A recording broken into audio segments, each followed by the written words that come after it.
Ini biasanya dinikmati di tepi pantai atau taplau kalau kami bahasa Minangnya guys.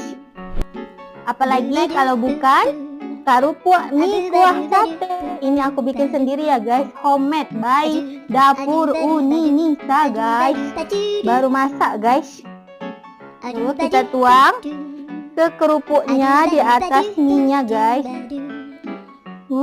Mari kita coba, masih dalam keadaan panas guys. Bismillahirrahmanirrahim. Panas.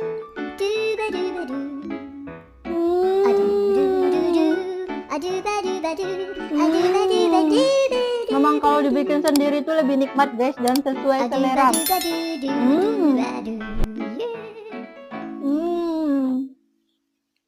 Kerupuk mie kuah sate by Dapur Uni Nisa.